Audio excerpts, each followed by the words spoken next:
family work is the most important work. Yeah. We need to be creating bonds with our children. Ultimately, good parenting comes down to good connections with your kids. If you do a great job, your kids want your presence. Success is in the details. We can't miss this one. This is massive. Ladies and gentlemen, welcome to the Extraordinary Family Life Podcast. We're your hosts, Greg and Rachel Denning. As always, bringing you the goods to create your unique, extraordinary family life.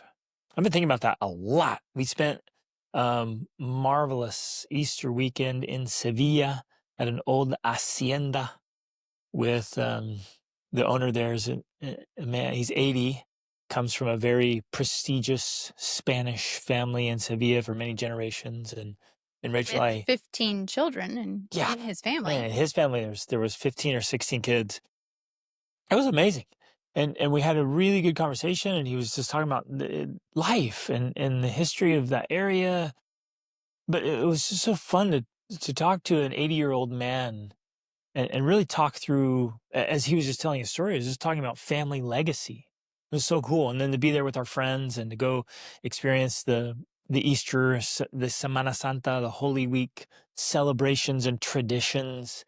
And processions. And just to be there, I was like, man, this is so awesome that we get to be in Sevilla, Spain for Holy Week as a family with friends that are here for several weeks.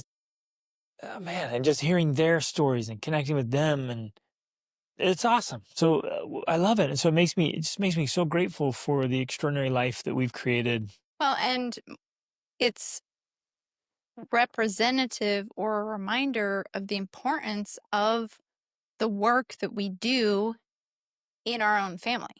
I mean, I think that, whenever we talk to someone like that, or when we connect with all the other families we interact with, it just reminds me that family work is the most important work. Yeah.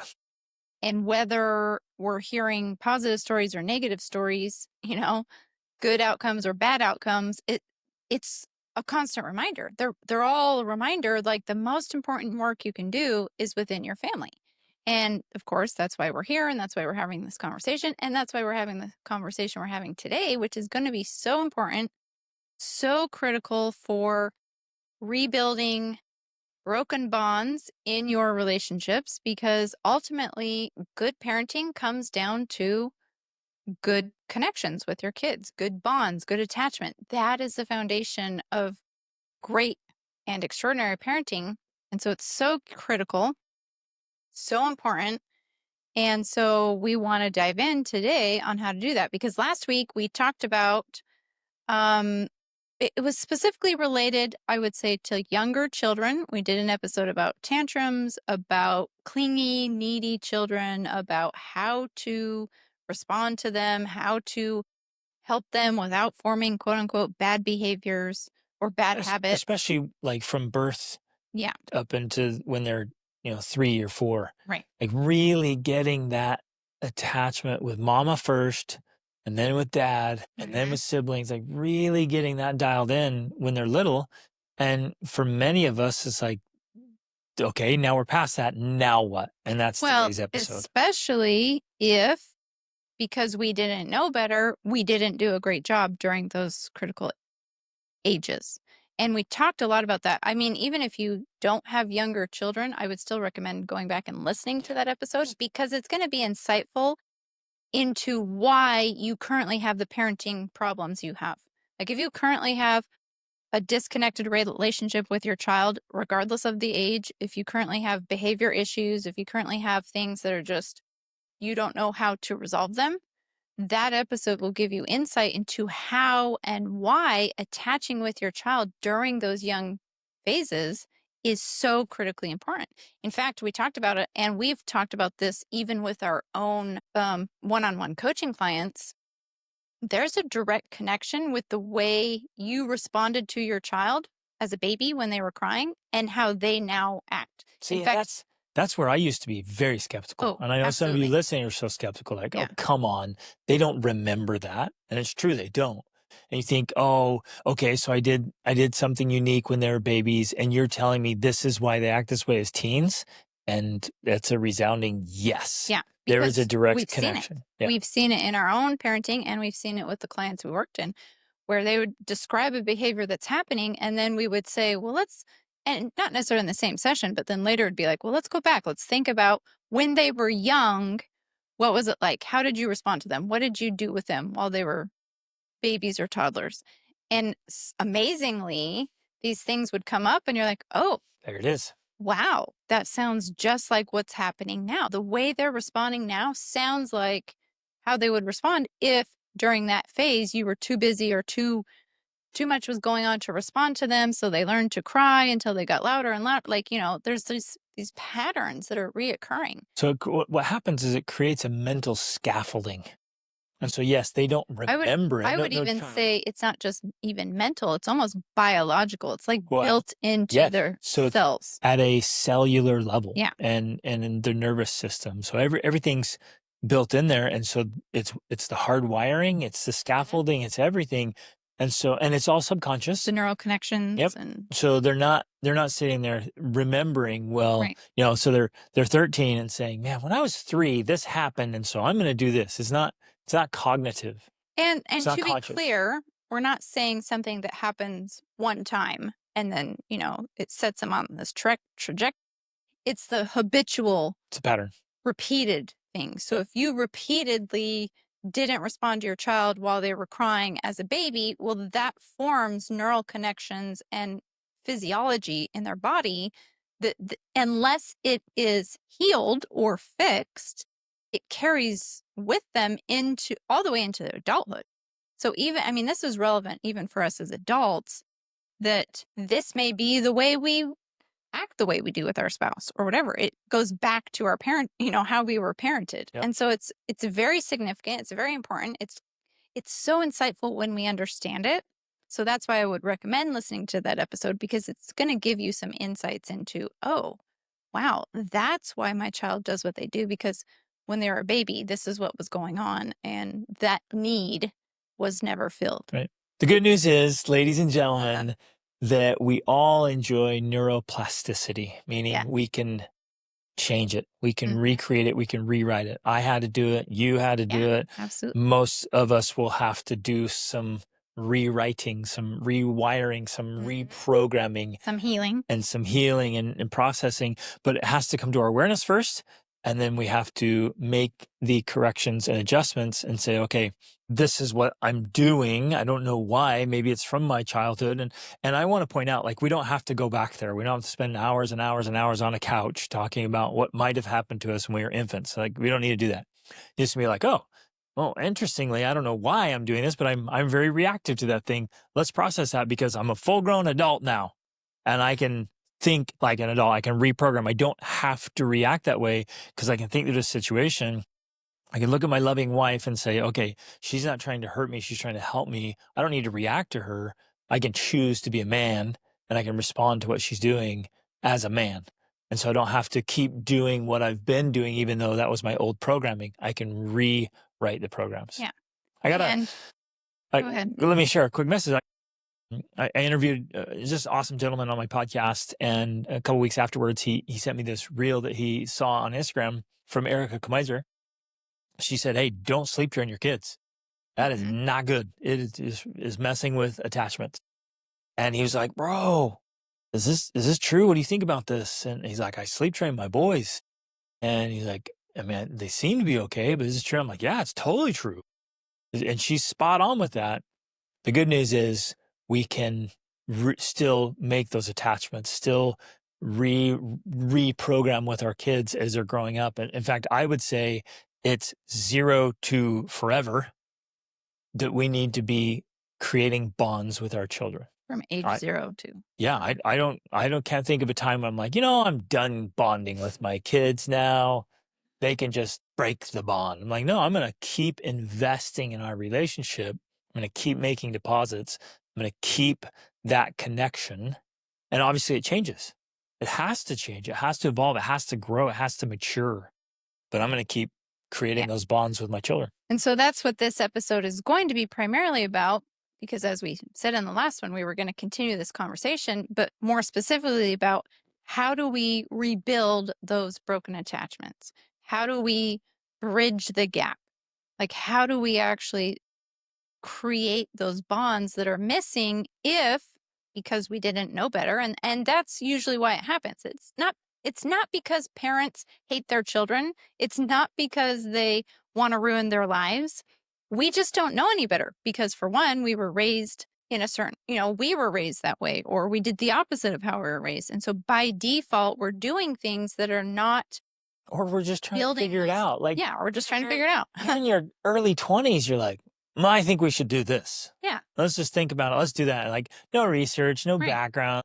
We haven't raised 7 kids. So on the first one, you're just like, well, let's go with this. And then you hear all kinds of Or you absurdities. read these books even. I mean, Yeah, there's entire books out there that are that dead wrong. present this idea that sounds good, and yet it just doesn't work if you want to raise really healthy, well-adjusted, confident, capable kids, because the entire foundation of that way of being is built on attachment Yep. with between parent and child. Now, we're I, going to use lots of different words here. We're going to use attachment, bonding, connection, emotional bank accounts, filling the bucket, whatever. It doesn't it's all matter. the same. It's all the same thing. That is the foundation of a strong, healthy human being.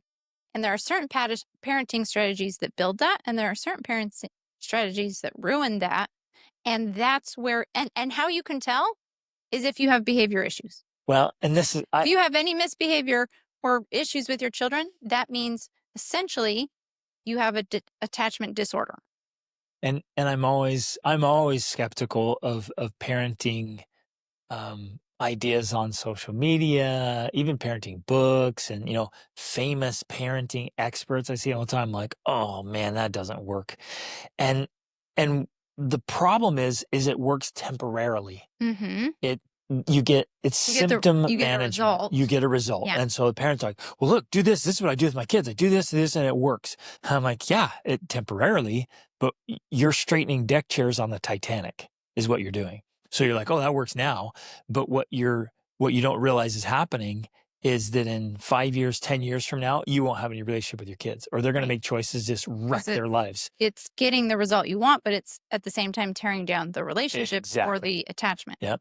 And So and I, most I love, importantly, sorry, we're both so excited about this. I just want to add for a second though, that because it depends on what you mean by works. Like you said, it gets the short-term result, or maybe it even seems like a long-term result. But if it gets that result while compromising your relationship with the child and by not actually fulfilling their mental, emotional, spiritual needs, then it doesn't actually work. right, by my definition, that does not Right. work. I'm always playing the long game. That's what I Yeah. was going to say. I love playing the long game. I'm like, no, this strategy, this parenting strategy, in any specific moment works by my definition if it works now and it helps in 10 years from now, 20 Exactly. years from now. That's how I know this is a solid strategy.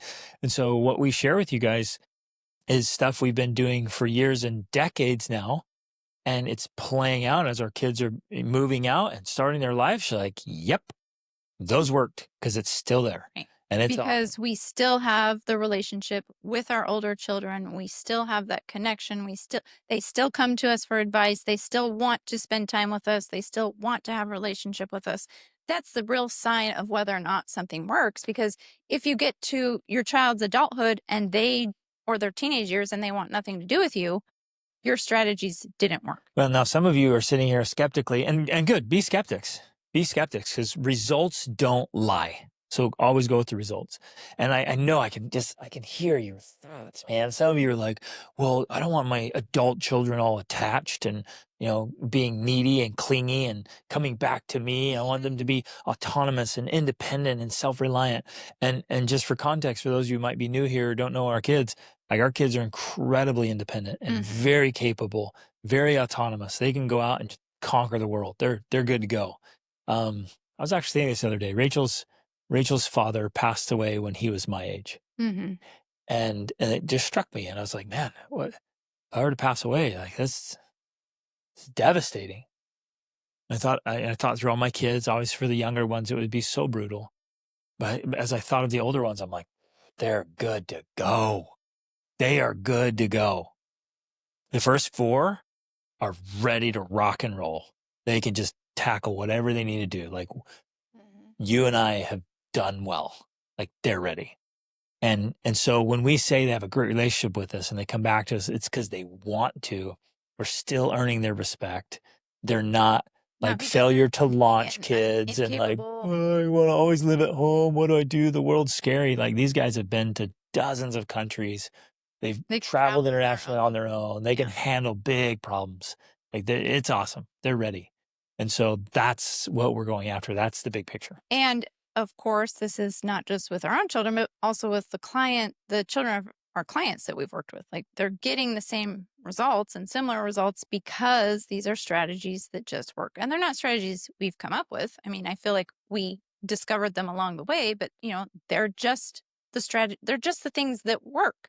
They've been around forever because they're what actually work. Yeah, good parents have been doing them forever, but I will say, as is the case with most things, it's pretty rare. It is. It's kind of the 2% club with everything. It's 2% of people who are really striving to do a great job.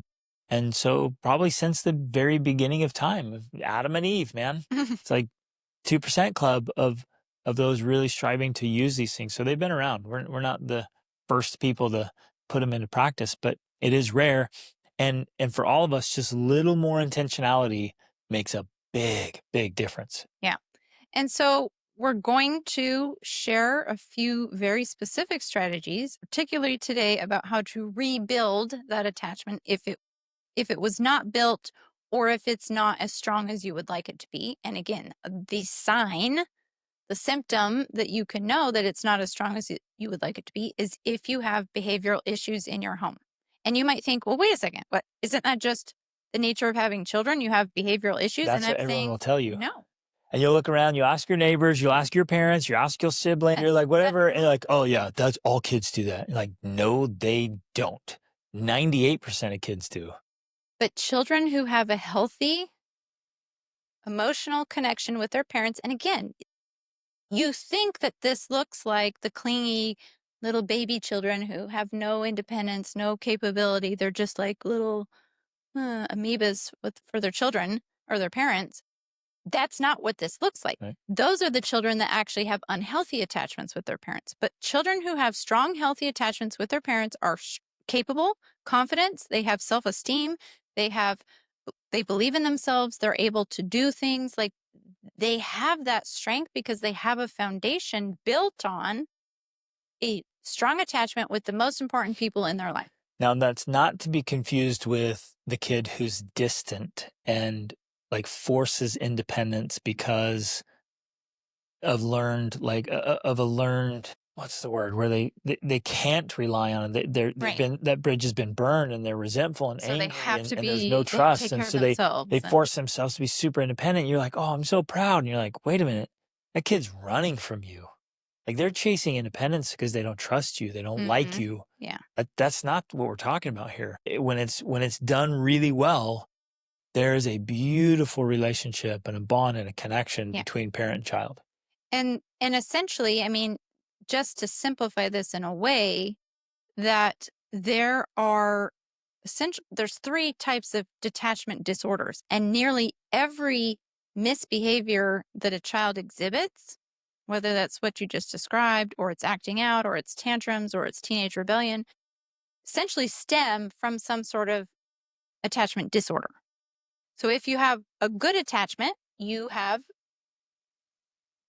don't have behavioral problems. Now that doesn't mean there's no problems in a child's life. They're still going to have to figure out things and solve problems and all of these things. And you're there to mentor and guide them and help them.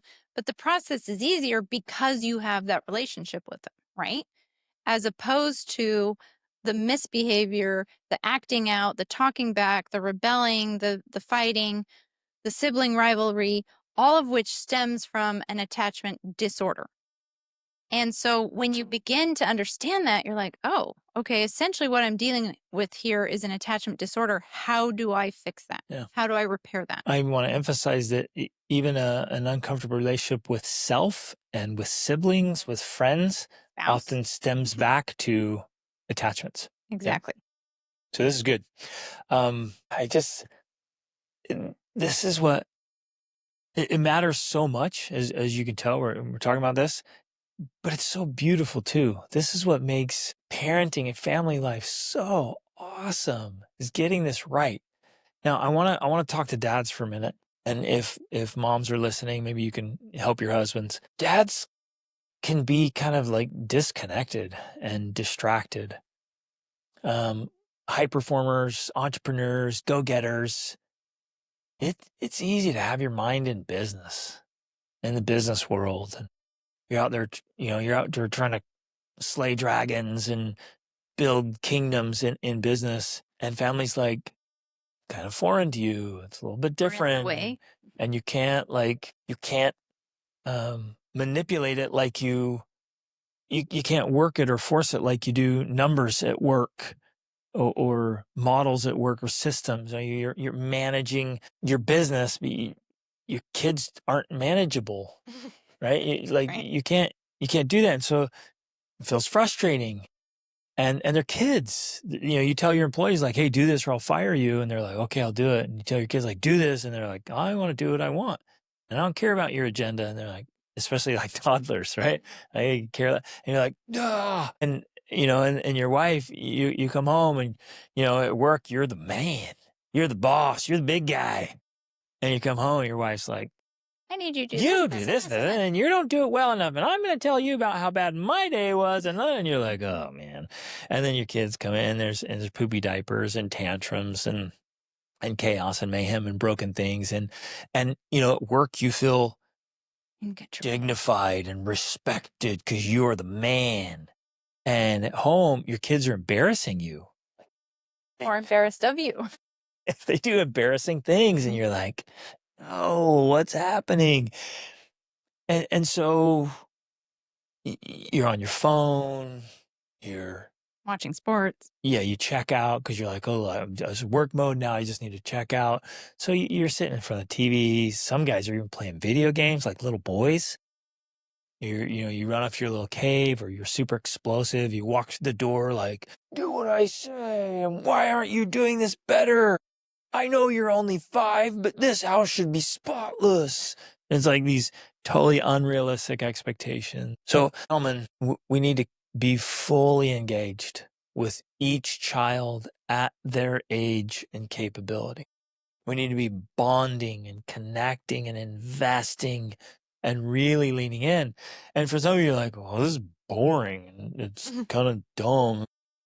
And I'm like, "Well, look, if your kid's boring, that's on you. If your kid's incapable, that's on you. If your kid's just doing dumb stuff, that's on you, man. Like, lead out." I've never been like, "Oh, my kid likes dumb things."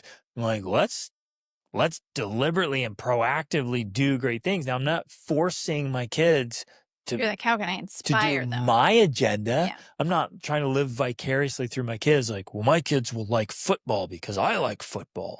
My kids will wrestle and box." Like, no, I'm going to lead them to the things that are good for them, and let them pursue their dreams and goals, Help and them discover those help things. them discover, try all kinds of things. I'm going to inspire them, encourage them, provide the pathway, whatever they need to do great things. That's fun. That's exciting. Like, even getting deeply involved in their education and their development and their skills. They're just hard life skills. Yeah. It's awesome. So as we go through this and we're sharing these techniques and strategies, I want you to be sharing specific ones you've used for dads so that this is applicable to moms and dads, because yeah, they need that clarity about how to engage with their kids so they can build these bonds so that they get more of the results they want. Because one of the reasons they're having that experience, it's less than ideal, is simply because they don't have a deep enough connection with their children. Yep. Because if they did, they would be loved, honored, respected, and it would be a more enjoyable process for them to be at home with their kids. Yeah. They would like it. Even to the point, fellas, I'm going to throw this out. This sounds crazy. I missed it with our first kids because I was just like, diapers are horrible. It's just poop on your fingers and messes everywhere. But then I realized, like, even to the end, and as crazy as this sounds, I actually enjoyed changing diapers with our last 3 or 4 kids. It's like, what an awesome time. Pay attention. If you have little ones, when you're changing the diaper, they're just looking right at you. They're watching your face. And when I realized, I'm like, this is amazing. This is a chance with a little baby to have eye to eye contact and to smile and talk to him and just radiate love and affection and changing the diaper. Like it was like focused one-on-one moments. It was beautiful. It was amazing. And potty times when it's just the little kids yelling down the hall, Mhm. Dad, I'm done. It's like, man, I gotta wipe a butt again. Like this is so much. But I cherished it because I knew it'd pass, and now it's gone. It's been gone Mhm. for years, and those little moments are Yeah. so precious and fleeting. I I'm just dreading, knowing it'll come the last time the littlest one runs over and jumps on you.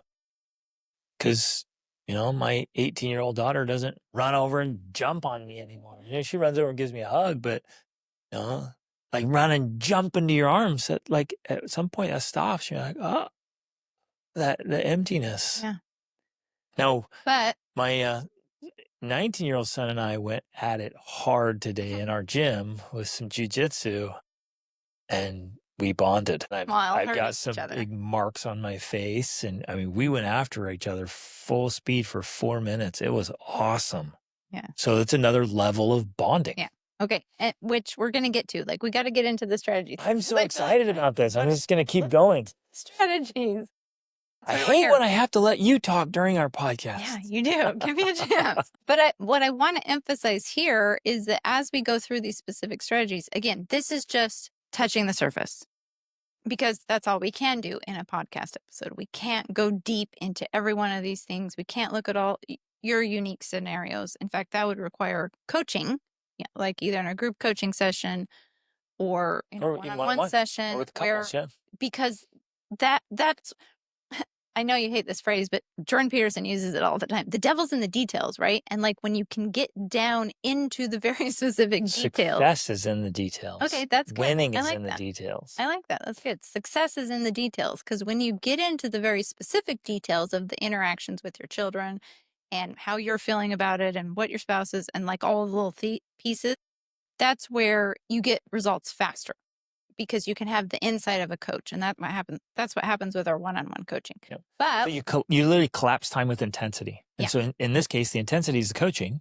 And so like you meet with me or meet me and Rachel, and you're like, hey, this is what's going on. I really want to make sure we're capitalizing on this time we have our children under our roof. Like, how do we create this bond? And then we go through specific details one-on-one. We customize it. We did it. And so you collapse time with intensity, and you get far better results faster. It's leverage. It's right. power. But what I want to say, which is the most important thing I want to say today, is that you guys know that we've already been talking about our parenting course. That is, we've already started it. In fact, some people have already received access to it. But it's the Extraordinary Parenting Mentoring Method. In there, we're going to go into more detail with all of these things. So that's where the real power is, especially if you can't do the one-on-one coaching. That's going to have a lot of power because it's going to get very specific. The success is in the details, and we're going to have the details in there. Now, I want to just mention this in passing for those of you who hear this episode right away. Later, it won't be relevant, but we actually have a founding member opportunity where you can join now and get lifetime access and help us build out the course, meaning you're going to be giving us like specific questions, specific concerns, like things you very specifically want addressed. So that's unique because you actually get this Customized. it's almost like a customized parenting Yeah. course for you. Right. And then you get lifetime access to it. So that's going to be awesome. And I will put a link to that in the show notes. But as we go through these, I want you to keep that in mind. We can't fully expound on all of them, but there will be a place for that, and that's in the parenting course. Okay, so again, reminding you where we're at. We are talking about if you did not do attaching with your child the right way. Or even if you did, you're like, well, I did it well. Now, Right. how are we still going to keep attaching? Yeah, how do we keep attaching and specifically how to rebuild those attachments if they were not made or if they've been broken through whatever reason, lack of trust. And the number one way, well, one of the first ways that we can do that is simply something we can call rebuilding the connection through presence. I mean, it sounds simple enough and it seems, of course, so common sense. Like, oh, But so few people, but so few parents do it. exactly. Especially when we may not realize that even if we're present in the same room, we're not actually present with our child. Yep. And And kids know so, that. They know it right away. They're so sharp. oh, totally. So, say you have a child who's 7, 9, 14, and you don't have a great relationship with them, then you need to begin to be intentional about every single day practicing presence with them. Now, here's the most common thing I hear from men, especially. Oh, yeah, but your kids just reach that age when they don't want to spend time with you anymore. They Not just want to true. spend time with their friends. They want to spend time doing their stuff. Like, they don't want to spend time with you. I hear that all the time, and other men perpetuate, yeah, my kid's in that stage, or, oh, yeah, my kids hit that, as soon as they turn like 9 or 10, they didn't want time with me anymore. And I'm like, dude, that's not true. That's a symptom of failure. It's a symptom of a attachment disorder. Right. So Yeah. it's common, it's normal. Everybody goes around and tells you like, oh yeah, that happened to my kid too. All what they're really saying is, oh, I failed too. I failed too. Yeah. Oh yeah, I had the same symptoms of Yeah. that problem. Right. It just because it's common doesn't mean it's healthy Or the or best way. just the way things are. Like if you do a great job, your kids want your presence, like you're talking about, Yeah. Rach, and they want your time, lots and lots of time, quality and quantity, and that never ends. In fact, yeah, I mean, it hasn't ended for us. That's what we're talking about with our older children. They still want our presence. They still want our attention. Now, that doesn't mean that there's not a period of time during your child's life when they start looking outside to make more connections. That happens. Absolutely. Every one of our kids have wanted to make more friends and make other connections with people outside of the family. And they That's do. normal, but they didn't do it at the neglect of the relationship with us. They still wanted that connection and relationship with us. They still looked to us for advice. They still wanted our feedback. They still had questions for us. So it was like we were their secure attachment or anchor in the world as they went out to explore. And now And as they're older, that's healthy. like they want to be our friends and we want Yeah. to be their friends. Yeah, they totally want to go out and have adventures with their friends and go do cool stuff. Yeah, great. Rich and I are like, hey, we're doing this. Like, I want in. I want to come. Can we come on that trip? Can we do that thing? Like they want both. And Exactly. that's a great sign of a really beautiful relationship. So here are some quick ways that you can practice presence, right? Um, simple one-on-one time. Oh my gosh, can you imagine? One-on-one time without your devices, without distractions. It could be during mealtime. It could be taking a walk with them. It could be staying up a little later to chat with them when they feel like chatting. And for me, I've found that it's always now, if my child doesn't do this because they already have a detachment disorder, and so they're not coming to me to ask for my attention, and at some point that happens, right? When kids are younger, they come to you and they want your attention. When they interrupt you and when they're doing all the things that bother you and make you frustrated, that's their way of saying, I want to connect with you. I want to spend time with you. When I learned to see that as a sign from my kids, Good things. yeah, as a good thing from my kids, I stopped seeing it as a irritation and started seeing it as an opportunity. And so I would take the time, take that moment to say, okay, I'm going to connect with my child right now because they're asking for that connection. And that's a beautiful thing. Now, if they're not doing that, I have to be the one to go out and do it. If I they're have not to doing seek it, them out. it's because it happened so many times. They There's were like, rejected so many I'm times, done. they've I'm given out. up. Yeah. Exactly. Or they become super hyper clingy and needy. Yeah. Those are the Or kind that. of the two reactions. Yeah. So we need to, if our kid, especially our teenagers, want to stay up and chat, well, that's a great opportunity to bond with them. So stay up and chat. Let them But come in and sit on your bed or go sit on their bed and talk. yes, but we don't even have to wait for that late night. We can be super proactive. Like when dads, when you get home from work, like go find them, go engage, do things with them. I had a client tell me something that was really cool. He said that he just remembers throwing a football with his dad almost every day. He'd get home and dad would be like, hey, let's just go throw the football. And they'd sit out in the backyard and just talk and just throw the football back Mhm. and forth. And he just like, he's lit up and he has this memory with his dad. Like, what a cool, it was so Yeah. simple. Simple thing. So It really doesn't have simple. to take more than 10 minutes, But it could be even and it more, could but be it's longer, like, but I'm saying, like, it doesn't have to be a huge thing right, of like, "Oh, I need hours of time for right. this." So you can work on little projects together that you both like. You can play games Well, together. one of the things I regularly do every morning and every night, I give my kids a hug and I ask how their night was, or before bed, I ask how their day was. So it's just a small moment. It doesn't take a lot of time, even though I have 7 kids, although 5 at home. Um, I get that one-on-one connection time with them, and it's kind of a check-in of like, "How are you? How are you doing?" And that's their chance. Like, they know that's their chance. Like, if there's something on their mind or something they're worried about or need help with, like, that's a small chance for them to say, "Mom, I need your help," or "Here's how I'm feeling," or I want to emphasize that if we give our chance, if we give our kids a chance every single day to bring up what's on their mind, Mhm. nothing has to fester. Yeah. Nothing has to go deep and get really problematic. Mhm. And no resentment has to build. No insecurity has to become overgrown. Like any big problem or issue really is prevented Right. because Preventative. every single day they know they have an opportunity to tell you something. Now, this is critical and this is super important attachment. How I react to what they ask or say determines if they'll keep asking questions or sharing things with me. Whether they'll be totally honest and open and just ask me about anything is determined by how I react.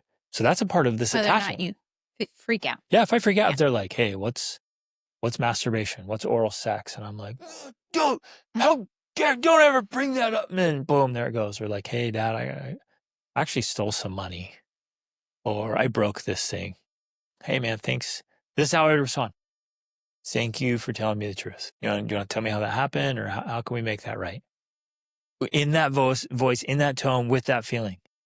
That's how I'm gonna respond. So then they're like, I can be totally honest with my I can dad. talk to my dad. Yeah. But if they come in like, "Hey, Dad, can I tell you something?" Sure. Yeah, I stole something. I stole some money. I saw it and I took it. How you react in that moment will determine how honest they are with you going forward. Okay, so I'm going to go quickly through some more of these. Again, connecting through presence. Um, so the one-on-one time, physical affection. Now, this is a big one that I don't think parents do often enough. Often because they didn't have physical affection when they were children. Yep. So you don't And know how to so do it, they don't know how to do it. or it feels awkward. Yeah. But this makes a huge difference. Children need physical affection. Teens need physical affection. Adults need physical affection. Adults need physical affection. Even you So porcupine men need physical affection. So again, we can't go into all of these in depth because We have to though. They're so that's good. what the course is for. We had a gentleman That's what the come. course is for. We had a gentleman come and stay, and I just, I usually just tap people on the shoulder. It's like, it's just a form of Oh yeah, connection. People love it, Airbnb. and he's like, "Don't touch me. I don't Well, like." he didn't tell you in the Oh moment. yeah, it was afterwards. He said, "No, it's like, don't ever touch me again. I don't like it." I'm like, "Whoa, dude, this guy, he Right. he struggles socially extremely. Everyone noticed that, like, he just does not like humans, and he probably, you know what? I would love to ask him. He probably had a Well, horrible relation with his yeah, parents. absolutely, he did. I'm sure. Okay, so if you're not comfortable with physical affection, then start out small. Even a touch, a hand on the shoulder, right, or just a touch on the arm. Like it can start in small ways. But ideally, if you Even as can, awkward as it is, because like I love hugging people, and they're often like, "Duh, yeah, right. it's so It awkward." takes practice so that you can get to the point where you feel comfortable giving your child a back rub or giving them hugs every single day. Like that's the ideal, but start out small where you can, because even those small touches help to regulate the nervous system. And that's one of the reasons why touch is so important, because as I'm going to talk about in a moment, children are not born with the ability to self regulate, despite what sleep training experts might say, right? And other parenting quote unquote experts, they think that children have this ability to regulate themselves. They don't. They have to be co-regulated. They need your help to be able to calm down. Now, if you've never learned how to do that, obviously it's difficult for you to help them. But that's why you now can be the adult and learn how to do this and then teach it to your children. Yep. But touch is one of the ways that we help to co-regulate our children by helping to calm down their nervous system and helping them feel this sense of safety, right? And then, of course, another way to practice presence is eye contact and mirroring. This is a technique that's even taught by negotiators in like Never Split the Difference by what's his name? Chris Voss. Chris Voss. He talks about mirroring. Like it's a very powerful negotiation technique, but it works great with building bonds with the children. When we maintain eye contact with them, we match their tone, their voice, kind of their body language. If they're a little bit subdued or whatever, we don't necessarily come at them with all this energy. We kind of like match the energy a little bit. Or, if I have been guilty of bringing tons of energy all the time. which sometimes works, but doesn't always work as well as kind of matching that energy, especially if they're in a super low energy. Well, like, so Sanji was running and playing in our gym this morning, and our son was, curling dumbbells, and so it came down and caught her right in the face. And so I don't run over there and be like, hey, you got smashed in the face. Yeah. And so I scooped her up. She was hurting. I scooped her up. I took her aside and just let her process and feel and lean into me and gave her a few moments. And she's got a big bruise and on her face, right on her cheek, and it hit her shoulder. And she wanted to make sure that I was there, that she was okay, that I understood. I stayed with her until she felt like, okay, I'm good. And then she got right back in it. Yeah. And then she was doing jujitsu with her sister and got choked out hard. And, and it was like, and crying again. I scooped her up, held her like, okay, you got this, right? And just mirroring, comforting, securing. And then she's like, okay. So you're taking your emotional level and bringing it closer to her level to kind of validate where she's at in the moment, as opposed to kind of this top-down judgmental approach, right? Which actually... And I'm tactfully helping give meaning too. Yeah, bring her back up and give meaning, because it's really easy to be like, I had a terrible, rotten, no good morning. It's like, no, you had a great morning. That's fantastic. Man, you're living. You get bumped up, bruised, like, wow, let's go. Yeah. And you're helping her get meaning. But it came by meeting her more where she is and then bringing her up with it, rather than trying to just like lecture her up to where she quote unquote should be. Or just don't worry about it. You're tough. And I tell her, I'm like, oh, you're so tough. This is amazing. Instead of like, yeah, don't cry. Don't be a baby. You're tough. It's very different. Which this ties into the second point I want to make, which is essentially emotionally attuned parenting. Like it's being able to name and validate a child's feelings. So when they are feeling a certain way, whether they're hurt, whether they're emotionally wounded, whatever it is, like we think that with the best of intentions, we want our children to be tough. And so we are going to ignore or minimize their feelings, but it actually creates the opposite of what we want. Children who have their feelings minimized become more sensitive and less resilient. Even hypersensitive. Yeah, they even become hypersensitive because they never received that validation that young children especially need. So if we're trying to rebuild that with older children and or teens, we may, and we talked about this in our coaching with our one-on-one coaching with some of our clients. Sometimes we have to do a bit of a regression to help rebuild what was not built in the past. And so there may be a period of time where there's a little bit of quote unquote babying, let's say, where you're like, oh, okay, I never validated my children's feelings before. Now I'm going to validate their feelings. And for a while, it might feel awkward. It might feel like you're babying them. It might feel like, somehow it's weird or inappropriate, but it actually then gives them this opportunity to fill that bucket that's empty. And then it's amazing that once that bucket is filled, as individuals, we develop this sense of resilience because we're like, oh, I'm good. We mature rapidly. Yeah, we mature through it. And so that's how normally people want to be. They want to be tough, but they can only do that when their bucket is filled. And when they feel safe.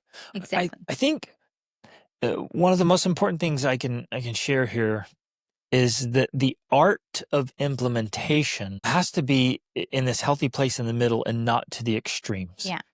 if we baby too much, if you're coddling, then Mhm. it makes them weak. And you're like, oh, you poor thing. And we've seen parents do this. You listeners, you've seen parents do this. Like, it's just too much, way too much. Just coddling, babying, Yeah. making a big deal out of like little things. Mhm. And so then they go up thinking every little thing that happens to me is a big deal. Mhm. And they're babies.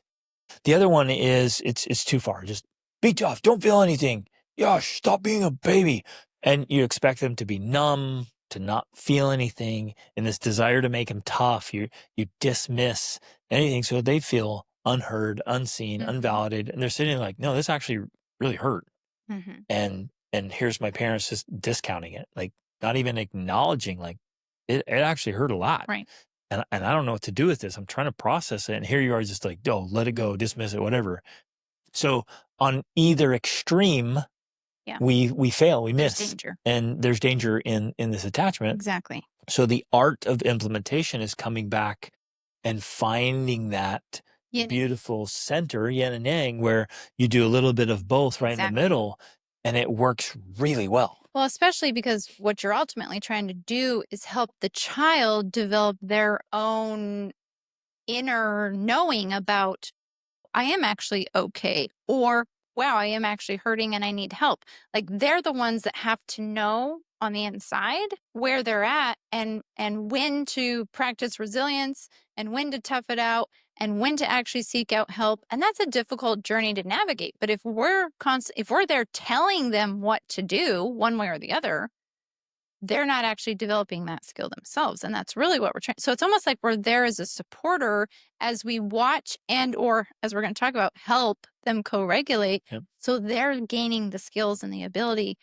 to be able to navigate life on their own. Yes. Ultimately, And that's a 25-year journey. yeah. So from birth Exactly. from birth to 25, you're there as this support, as this mentor, as you're cheering them on. Sometimes you're there saying, well, are you really okay, Right.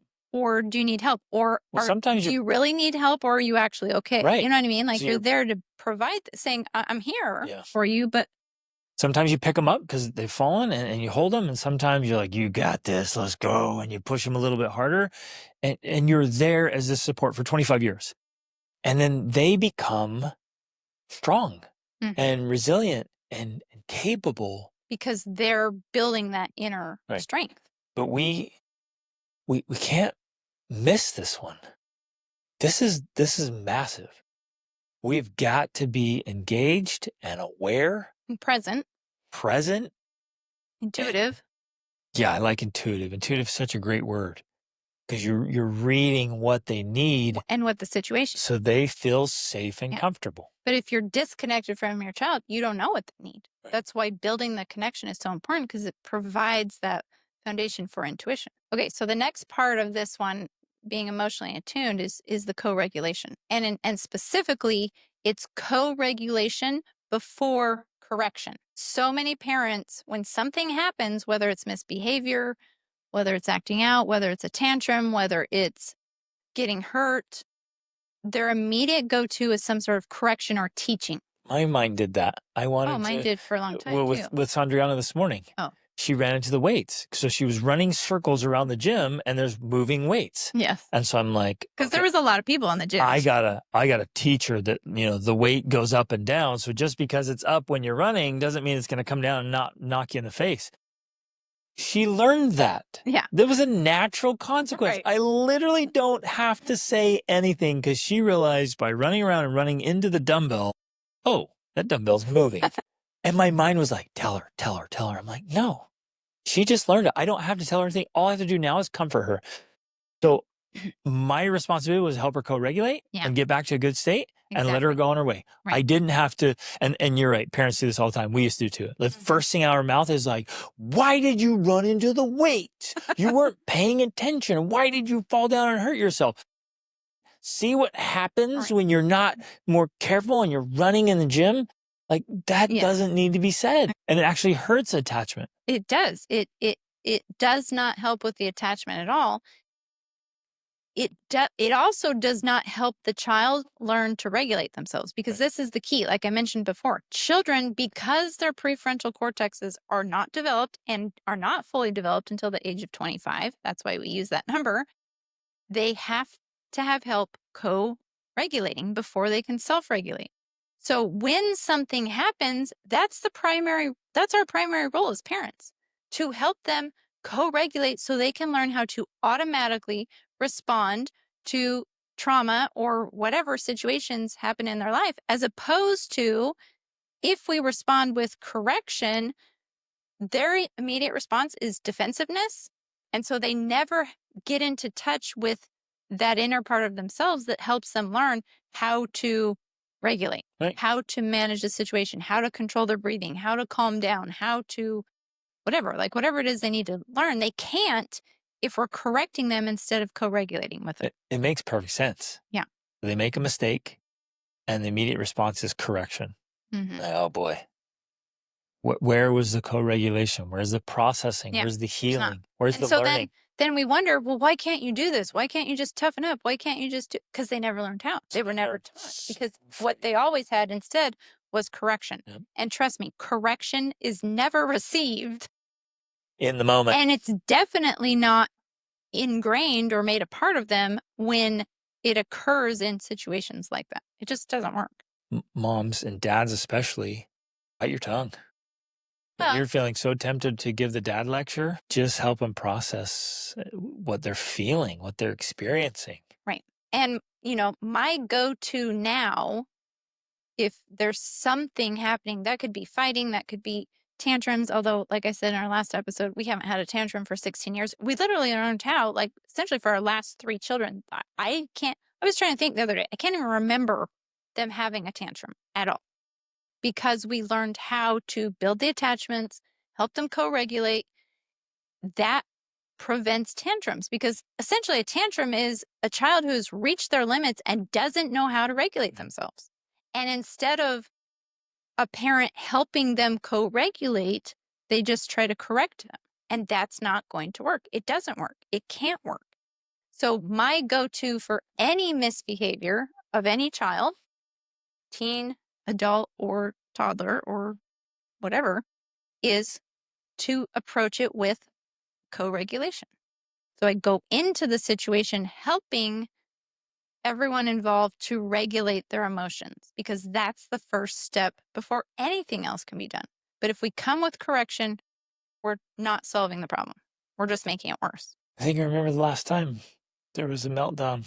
I think it was in the Dominican Republic when our 18-year-old was like 1. I don't even know if it would be a tantrum. She would get sand on her feet and have to walk back from the beach, and she just hated it and wanted me to carry her.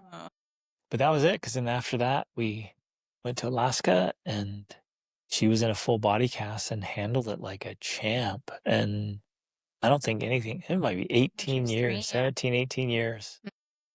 Wow. Yeah, because we learned how to build those attachments Man, and pay and attention. pay attention, so we could prevent misbehavior, prevent tantrums, prevent all of the problems, simply by co-regulating early on. Yep.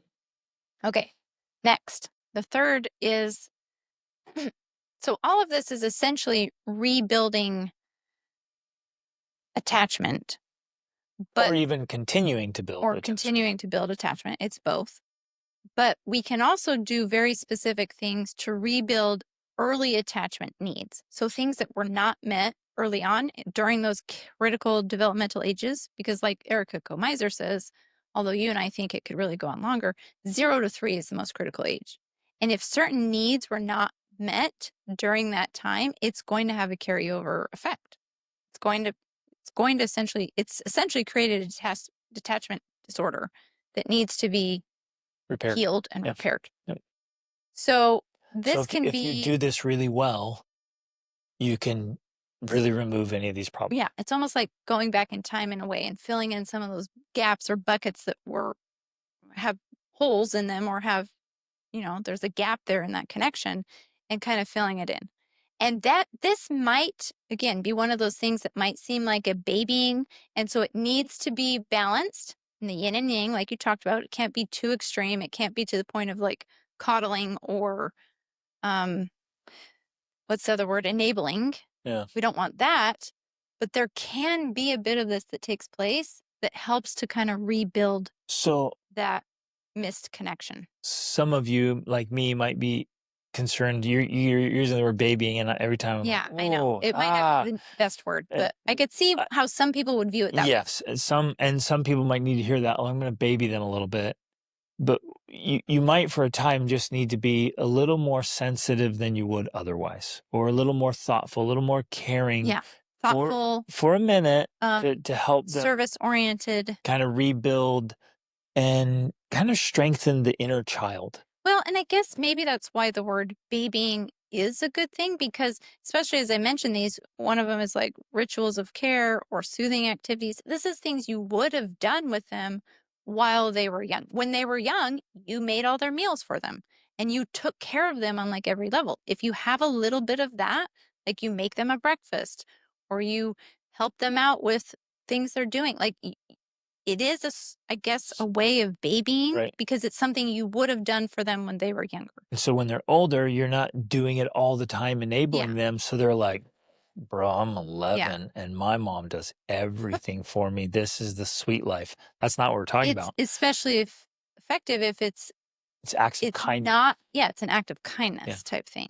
And Yeah, they're like, wow, exactly. that was That awesome. was nice, right. But also if you do other activities with them that you would have done when they were younger, but perhaps didn't. Maybe that's reading aloud together, it's watching shows together, shows that they want to watch, not that, that you think are too childish or whatever. Doing side by side playing, especially for teenagers. They talk about doing shoulder to shoulder activities. That's hiking, walking, maybe even cooking together, and playful, gentle to their level roughhousing and wrestling, right? Especially if they didn't get that, because that is one of the things that definitely builds attachment, especially for dads. Yep. In fact, that's a very powerful way for dads to build bonds and attachment with their children. And there's a lot of research that shows it's critical for brain development, actually, to have roughhousing play. That's a way to build bonds, but it has to start out, especially At, for those who are resistant, like it's got to start out gently at and their level. very playfully. Yeah. When they monitor dads and kids wrestling, both the father and the child get these releases of happy chemicals in our brains. There's this major bond there. And then running to mama for if they're ever hurt or Mhm. need attention, they're like, whoa, she's my safe place. Yeah, Both mom and child get that right. spike of Exactly. good chemicals. Yeah. And so it matters.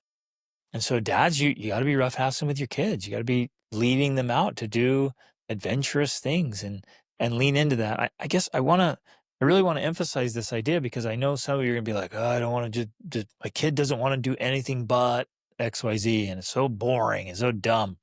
So it's your job then to tactfully lead your children into cool things. Now, I'm not forcing them to do what I want, and I'm not just going along and doing some lame thing they want. We're going to create or find this common ground where we both love to be together doing Yeah. something productive, effective, fun, good. Yeah. For example, we have a child who loves to play games, board games. And you and I both hate board games. Like, here we are. We're admitting it on the podcast. We hate board games. So what we do instead is we look for board games that one, either we can tolerate, and I use that word kind of intentionally because it Yeah. still would not be our first choice, right? But we'll tolerate certain games, categories. There's one called Bang that we can tolerate sometimes. You know, Very. Mancala. There's certain games that I'm willing to play. Like And so, Settlers of Catan and yeah, Risk or so things that that play. becomes the the connection point because we're like, okay, I'm not going to play this game of yours that's forever and I don't understand any of it, but I will play these games with you. Or we also will bring in, and in fact, this is reminding me we need to do this more, fix our ping pong table so we can, because he likes ping pong. And I'm like, okay, I'll play We have ping a pong great pool table. and we have a pool table, right? It's so let's find those common denominators where like, okay, this is a place where we can connect because it's something we're both Yeah, interested in. and find out what each kid likes. So that son of ours loves frisbee. Playing frisbee more. With Spike ball. all of our teens, we love spike ball. So, Mhm. like, I crazy love spike ball. It's so fun. Like, I'll do that all day long. I'm like, hey, Like, I'm not gonna do this boring thing, but we both like spike ball. We all like spike ball. Let's go play spike ball. Mhm. Or my daughter loves volleyball, so we can get out and pepper and play volleyball a ton. So you're finding the things they like to do. Yeah, With each one, it's gonna be different, but do the work. And if you're sitting here saying, "Well, that kid doesn't like anything," there's something, I yeah, promise, and you just gotta do the work to find it. exactly. Okay, we're gonna do a couple more here before we um close, finish this up. One of these things, and again, there's levels here, and you have to be intuitive and you have to know what you need to use. And that's going to require asking questions, paying attention, noticing what works, what doesn't. And sometimes you may need to have open conversations with your kids. You may need to say things like, hey, when you were little, I did a really bad job about responding to your needs when you cried or this or that, the other. And maybe you don't even remember that. But I think that, like, I've been learning some stuff. I think that may affect the relationship we have now. And I want to fix that. Now, you may not need to have that with your child, but maybe you do, especially if you feel like you're trying things and it's just not working and you're not making that connection. It's it's as though, Well, especially if you have a reputation with them and they're like, "Oh, you're yes, always this." You're like, "I'm sorry. right. I'm sorry that I was that way. I really wanna be better." No, that's good. Especially, I think, yeah, if you already have a reputation for being a certain way, especially if it's one that doesn't admit your faults or that you make mistakes or things like that, there's a lot of power I found in being human with your kids of saying, "Wow, guys, I messed up. Well, I wanted to stop yelling and I yelled at you. Like I wanted to do this better and I messed up. I'm and sorry." they'll say things like that in passing that almost maybe not to you, but just kinda hear you like, "Oh, yeah, mom always yells," or, "Oh, dad's always on his phone." And you'll hear stuff like that. Those are your hints, like, those are your Mhm. call outs. They're Right. holding up the mirror, and they're like, "Oh, man. Mhm. Here are my kids," accurate or not, if they believe it, it's Yeah. their reality, so it's true for them. If they're like, "Yeah, I don't," "You can't ask dad anything, he's always distracted, he's always working, think about work." And you hear that, or your wife hears it and shares it with you, Huh. that's That's time to a change. that's a Like, hint. my kids, if they think I always do X, Y, or Z, and so they can't come to me, I have to change that. Like, I Right. have to level up. I wanna say something here. A lot of parents struggle with one age or another. Mhm. Some are really good when they're small, and then they struggle when they have an attitude or an opinion. The kids grow up and have an opinion now, and they wanna do their own thing, and this little bond, maybe you were in love with the idea of being a mom to a baby, and now this baby grew up and makes messes and talks back and does crazy things and won't listen, wants to wear weird clothes, and you're like, "I have no idea what to do with this human." Or maybe it's that, 11 to 14 when they're just changing and trying to discover who they are. They're going through their own identity crisis and formation. And the boys especially are just like have no drive or ambition for anything. And maybe you're just like, I just want to wring that kid's neck. Or maybe when they're the teens and they're just trying risky things or whatever. What I want to say here is, and this is hard, this is the uncomfortable truth. We as the adults have to grow and change. If we're struggling with any stage, it's on us. It's not on them. You can't say, well, I have a hard time with 4-year-olds, so just don't act like a 4-year-old. Are you kidding? That's insane. That's Mhm. insane. It's literally retarded for you to think, well, I don't do well with 4-year-olds, so the 4-year-old should not act like a 4-year-old. You're the adult. You're the adult. Act like it. Like, level up.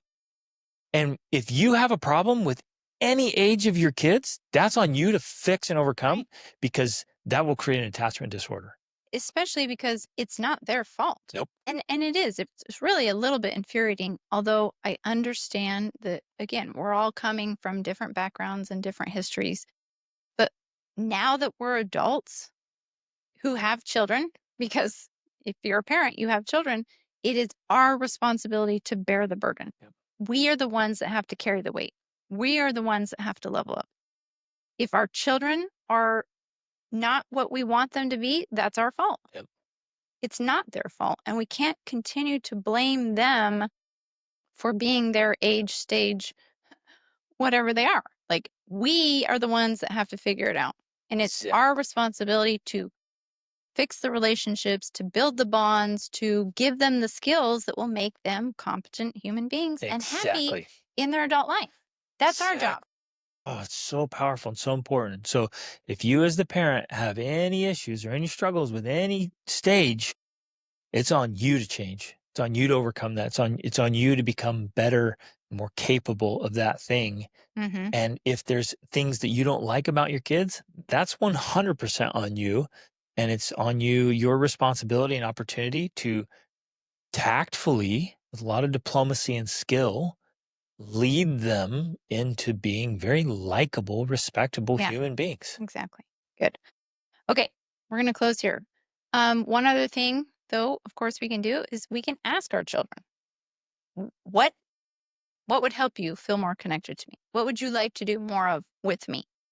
And if they already have a disorder or they feel unattached from you, then they'll probably be resistant to this question. But if they know you're sincere and if you ask it multiple times and you want to sincerely know, eventually they'll tell you. And when they tell you, take it seriously and don't just be like, "Oh, well, no, that's too expensive or that's unrealistic or that." Like, find a way, because that right there is showing your child, I'm willing to invest in your relationship. Mhm. I'm willing to invest and spend money on you, doing things with you. That sends a message to your kids. Now, not that that should be the only way, like that connect with them by spending money on them, because that can become unhealthy too. But if you never do anything that costs money with them, then they think, oh, I guess I'm not worth it. Right. Yep. So there has to be the balance there. And in that, whenever they give you feedback, don't be dismissive or defensive. Right. It doesn't help. Like, take it seriously and honestly and vulnerably. Vulnerably. Okay, finally, a few tips for specifically teens. Teens, they're going to push for independence. So part of the challenges you may be having with your teen come, one, not only from a attachment disorder, but from the very nature of being, well, it's kind of a combination, because if you have healthy teens, they're going to be out seeking independence, but having you as the anchor. And that's a healthy way for them to do it, because again, our teens are still just teens. They are not fully developed. Their prefrontal cortex is not fully developed. They need us as their anchor. I kind of see it as a mirror of the toddler age. Where toddlers, that's what they do. They have the mom. If you look at them at the park, the mom's the anchor. They're going out to explore, but then they want to make sure mom's back there, and they're going back there to like touch and I'm safe. You're here. And teens do that in a way too, unless you don't have a healthy attachment with them, and then they're out taking risks and doing things that are not healthy because they don't have that security from you. So allow them to practice that, independence, but make sure that they know you're there to keep them safe. And so if they're going to do something that's not safe, tell them, let them know. And the best way to do this is to do it with them.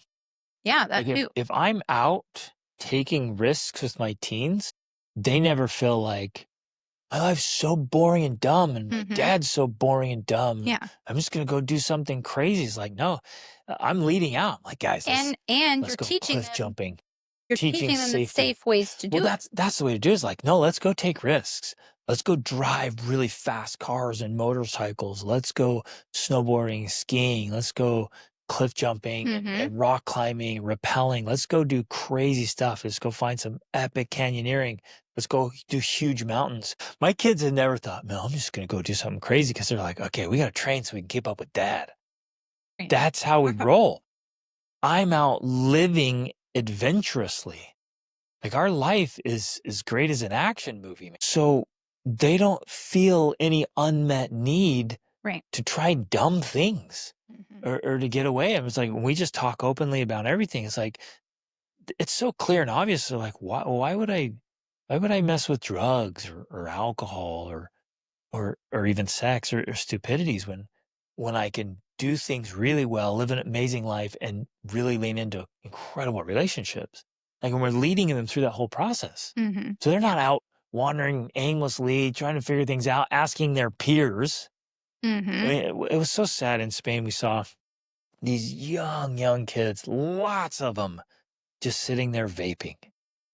no parents around, nothing. They're all just passing around the vape thing and fighting. I mean, they were like 10. Little. I'm like, and it was common. We just saw so much of them. Like, what is going on? It's so bad, and they're literally poisoning themselves. I'm like, what is going on here? It was so sad. Okay, couple last things.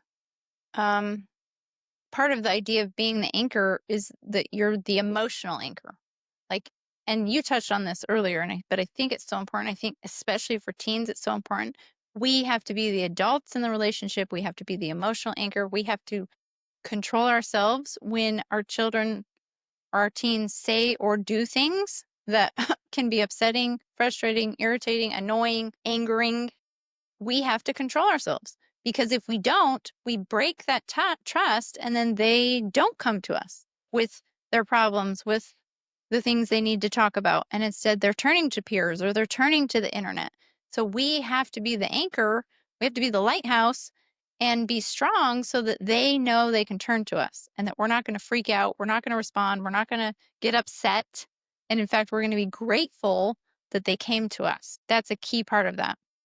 And then, of course, as we're seeking to connect with our teens, we have to allow them their self-expression. We have to allow them to be who they are. And so if they want to connect over sports or music or whatever they're like, the video game, or not the video games, the the board games that we talked about. We don't do video games. The video game thing is a whole other episode that we can't go into right now. That's just something we don't do. Nor are we gonna allow like weird neurotic stuff and be like, well, that's just self-expression. It's like, no, that's retarded. Even within this framework, we still have to have the yin and yang, because we are the anchor, and because we are the adult, we are the ones that have to help them see clear boundaries about what is safe, what is healthy, what is going to be a good path for them to take long term. For us, that's the short reason of why we don't have video games or allow video games, because the long-term path for that, in most cases, is not a greatly productive one. Like, there's just so much research on the reduced productivity of men and boys who and success. participate They're just less successful, period. In video games. And so as a long-term strategy, it's just not a good one. And some parents are out there like, oh, well, my child's neurodiverse. And I mean, we're coming up with all these new labels, or my child wants to do this. Children. And they want to do that. It's like, okay, great. But you still hold boundaries. You still have standards. You're still teaching effectively. You still have to operate within the laws of so there's the universe we live in. Yeah. And healthy, happy, successful people. It's like, we're not going to let you just go be a rabbit because you wake up one day and like, I think I'm a rabbit. Like, come on, let's go. And you keep these boundaries and standards and principles and practices, and then you don't have any of those issues. Right. You don't have the anxiety. You don't have the depression. You don't have the bizarre behaviors because you have attachment and you have bonds and connections, and you're leading them to a really happy, healthy life. Because mental and emotional health are founded on security, like stability. Like, when you have boundaries, that's the foundation of mental and emotional health. It's when there's a lack of boundaries, a lack of clarity, a lack of certainty, that's where anxiety and depression they get a stronghold because of that. So the more clarity there is about what's certain, what's true, what works, what doesn't work, the more not only confidence do you have, which also builds mental and emotional health, but like just this certainty about how the world works and how to operate in it. That builds strength. That builds resilience. It's so powerful. So we do a disservice to our children when we lean too far to the side of like, oh, well, yeah, anything goes, live your truth, blah, blah. Like, that's one of the contributing reasons we have a mental and emotional crisis, specifically in the West right now, because of that lack of clarity about the boundaries that create healthy living, essentially. I saw something sad this morning. Well, and then I also want to talk about the rat house, rat maze. Yeah. I saw a photograph of a gentleman I knew, 27 years ago. and he was very socially awkward. Nice guy, just no social skills, and probably learned it from his parents. So today I saw a picture of his family. And I've been doing this for so long. I've worked with thousands of people across 5 continents. Like I can read. I can read things. I can read people really well. I can see symptoms and then a quick conversation and people confirm. Like I've become really good at this. And again, I don't want to be misunderstood here that I look at a photograph and like I think this is all a full assessment. But then this one, spot on. I saw a full, Easter photograph of his whole family. And major problems were evident across the board.